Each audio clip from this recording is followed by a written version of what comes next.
बिहार और बंगाल के चुनावों में राजनीतिक दृष्टि से करारी हार मिलने के बाद अनाप शनाप अनर्गल बयानों को देने के बाद भी जनता के द्वारा किसी भी प्रकार का जन समर्थन न प्राप्त करने के बाद आज सर्वोच्च न्यायालय ने एसआईआर स्पेशल इंटेंसिव रिवीजन यानी विशेष गहन पुनरीक्षण की प्रक्रिया को पूर्णतः संविधान सम्मत सिद्ध कर दिया है, स्वीकार कर दिया है।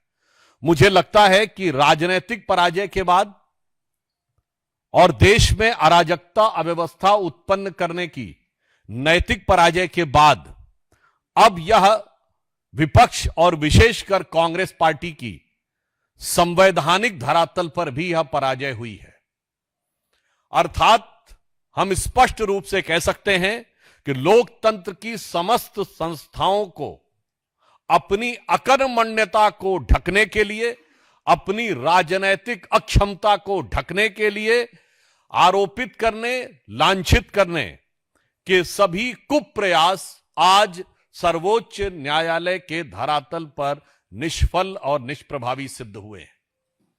इसलिए यह कांग्रेस की एक पूर्ण पराजय है जो नैतिक, राजनैतिक और संवैधानिक तीनों आयामों पर कांग्रेस और विपक्ष ध्वस्त हो गया है। After a decisive and massive defeat in Bihar and West Bengal and after their nefarious design to instigate anarchy in the country and getting no response, so that was a moral defeat. Now on the floor of the Supreme Court, there is a complete rejection by Supreme Court on their plea on SIR. Now this can be termed as the constitutional defeat. So I can say that after this judgment of Supreme Court, the complete defeat of opposition, Congress party in particular, and Mr. Rahul Gandhi in particular has been summarized as PCM, political, constitutional and moral defeat. सबसे पहले हम संवैधानिक दृष्टि से कहेंगे तो बहुत स्पष्ट रूप से न्यायालय ने यह कहा है कि SIR exercise is not in conflict the representation of people's act and 1960 rules and it doesn't detract from the constitutional imperative of free and fair election. न्यायालय ने और भी आगे स्पष्ट रूप से कहा है कि एसआईआर के माध्यम से जिस उद्देश्य को प्राप्त करने की कोशिश की जा रही थी उसका स्वतंत्र और निष्पक्ष चुनाव सुनिश्चित करने के संवैधानिक लक्ष्य के साथ सीधा संबंध है। इसका मतलब फ्री एंड फेयर इलेक्शंस को इंश्योर करने के लिए it was very much required. तो जो उनका मूल आधार था वह पूरी तरीके से ध्वस्त हो गया।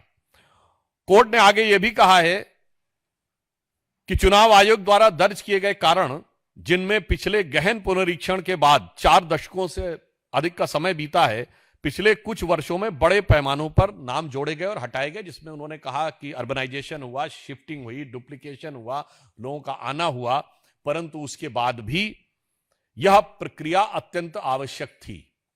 अतः सर्वोच्च न्यायालय ने इसको संविधान सम्मत माना है और चुनाव आयोग के अधिकार के अंतर्गत माना है और निष्पक्ष और पारदर्शी चुनाव की प्रक्रिया के लिए आवश्यक माना है। तो हम यह कह सकते हैं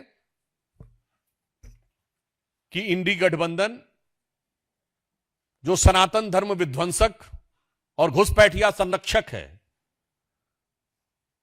उसका वास्तविक चरित्र आज उठकर सामने आ गया है। On the political ground I would like to ask, ये लोग क्या आपको कोई मेहनत करते हुए दिखाई पड़ते हैं? गृह मंत्री अमित शाह जी ने कहा कि मैं 25 दिन लगातार बंगाल में रहूंगा। राहुल गांधी जी कहां थे बंगाल में? चलिए आप कह सकते हैं कि बंगाल में हम बहुत मेन क्लेमेंट नहीं थे, तो असम में तो आप मुख्य विपक्षी दल थे। कितने दिन रहे विपक्ष में, वहां असम में जाकर। उसकी बजाय कहीं कार निकोबार में घूम रहे थे, कहीं वियतनाम में घूम रहे थे।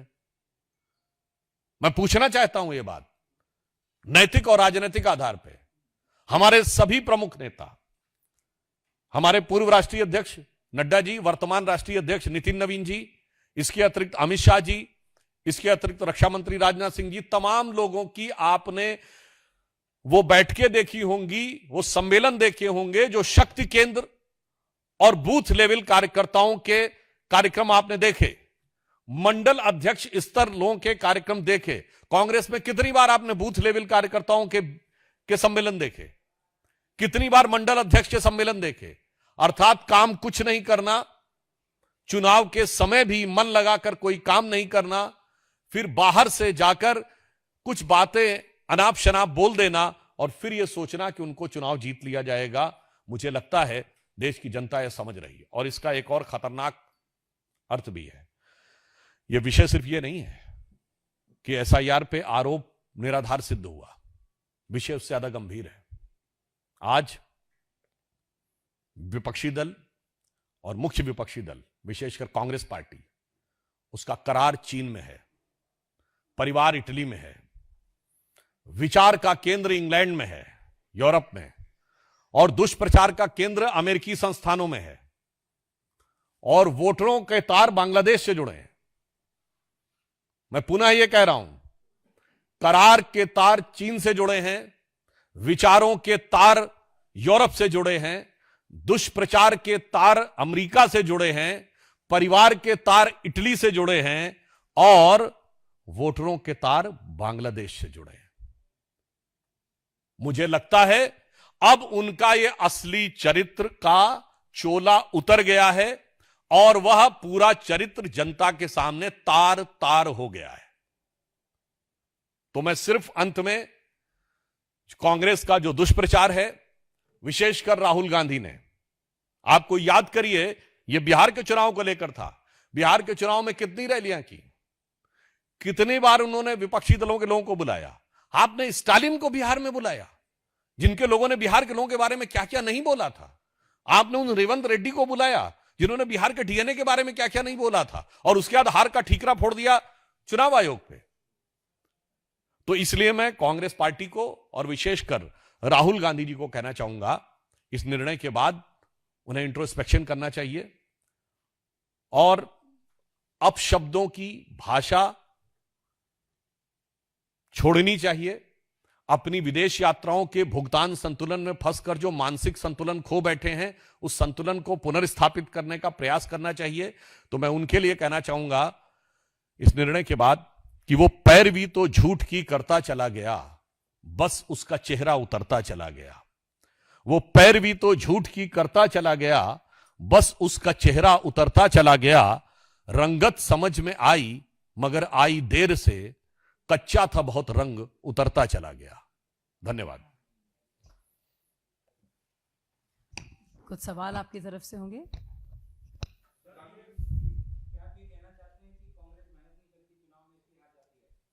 मैंने तो यह प्रश्न सामने रखा है, आपने कितनी बार उनको जिलाध्यक्षों के, मंडल अध्यक्षों के, बूथ केंद्रों के कार्यकर्ताओं के बीच में काम करते हुए देखा है? और तो और अपने ही वर्कर्स पे आरोप लगाते हैं। याद करिए, राहुल गांधी जी अहमदाबाद गए तो कहते हैं गुजरात में दो प्रकार की कांग्रेस है, एक कांग्रेस जो कांग्रेस के साथ और एक कांग्रेस जो बीजेपी के साथ है। मतलब अपनी पार्टी के नेताओं को छोड़िए, कार्यकर्ताओं का भी ऐसा अपमान करने के बाद कोई सोचे। और मैं दूसरा कहना चाहता हूं, मैं कांग्रेस पार्टी से एक और सवाल करना चाहता हूं।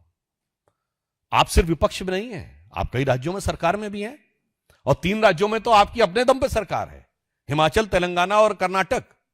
यहां तेलंगाना और कर्नाटक तो समृद्ध राज्य हैं।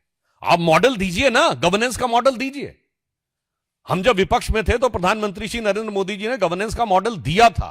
तमाम सरकारी जो इंडिकेटर्स थे उसमें उस समय की सरकार उसको स्वीकार करती थी, टॉप रैंकिंग्स में आते थे।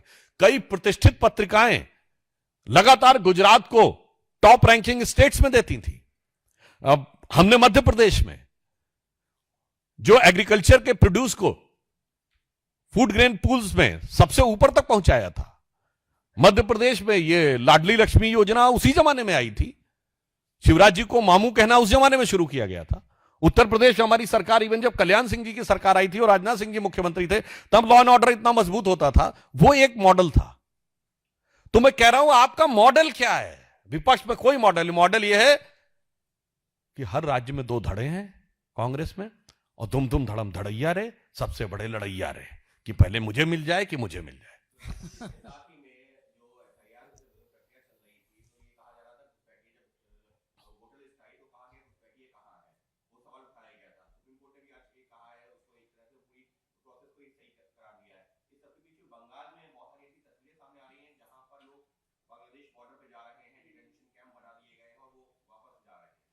आज जो लोग सवाल पूछते थे, मुझे लगता है उन्हें आंखें खोल के देखना चाहिए कि बंगाल में हाकिमपुरा क्षेत्र में जिस प्रकार से लाइन लगी हुई है वापस जाने के लिए, और अनेक लोग उसमें स्वीकार भी कर रहे हैं कि वोट डाल भी चुके हैं पिछले चुनावों में।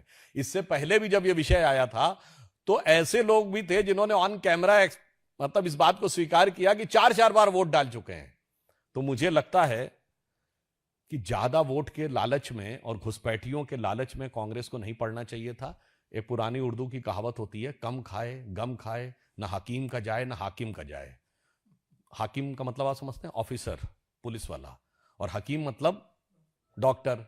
तो कम खाओगे तो डॉक्टर के पास जाने की जरूरत नहीं है, गम खाओगे तो लड़ाई नहीं होगी, तो पुलिस के पास जाने की जरूरत नहीं पड़ेगी। तो इसीलिए मैं कह रहा हूं, हाकिमपुरा से उन्हें यह संदेश लेना चाहिए था कि अगर उन्होंने वोट का लालच थोड़ा कम खाया होता तो यह हाकिमपुरा का जो मुकाम है वो नहीं दिखाई पड़ रहा होता। और यह इस बात को प्रमाणित करता है कि गृह मंत्री अमित शाह जी ने जो बात कही वो अक्षरशः सत्य थी। फिर भी किसी को शक व शुबह हो तो बांग्लादेश का एक सांसद तक बोल चुका था कि यदि बंगाल में भाजपा की सरकार आ जाएगी तो बहुत से लोग वापस आने लगेंगे। अब वापस आने के बाद भी किसी को ना समझ में आए तो मैं यह भी याद दिला देना चाहता हूं कि 2024 के लोकसभा चुनाव में द डेली स्टार, जो कि बांग्लादेश का अखबार है, उसमें कांग्रेस के नेता अखबार में आर्टिकल लिख रहे थे कि मोदी हैज टू गो। तो मैं पूछना चाहता हूं, चुनाव भारत में हो रहा था, बांग्लादेश के अखबार में क्यों आर्टिकल लिखा जा रहा था कि मोदी हैज टू गो? ये बांग्लादेश में संदेश क्यों दिया जा रहा था? और वो संदेश का प्रभाव देखिए। असम के मुख्यमंत्री हेमंत बिश्व शर्मा जी ने कहा है कि असम का धुबरी क्षेत्र मिनी बांग्लादेश है, और उस तथाकथित मिनी बांग्लादेश, जो मैं नहीं कह रहा हूं, असम के मुख्यमंत्री एक नहीं अनेक बार कह चुके हैं, तो उनसे ज्यादा तो बेहतर स्थिति को नहीं जानता होगा। वहीं से सबसे रिकॉर्ड जीत कांग्रेस को हासिल हुई है। 2024 के लोकसभा में कांग्रेस के रकीबुल हसन धुबरी लोकसभा से 10,25,000 से जीते हैं, राहुल गांधी से 3 गुनी बड़ी विक्ट्री। तो मुझे लगता है इसके बाद अगर आप तार जोड़ के देखेंगे तो सारा खेल समझ में आ जाएगा। टॉपिक यही रखिए, आखिरी सवाल। चलिए।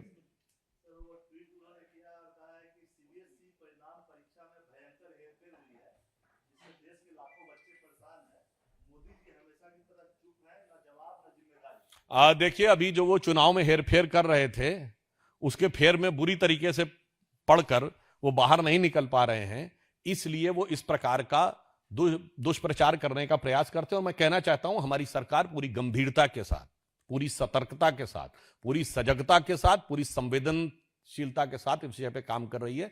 हम वो लोग नहीं हैं कि इनके राजस्थान के मुख्यमंत्री कहते थे मैं जादूगर हूं, मैं सब ठीक कर दूंगा। इस ढंग का असंवेदनशील बयान देने वाले हम लोग नहीं हैं।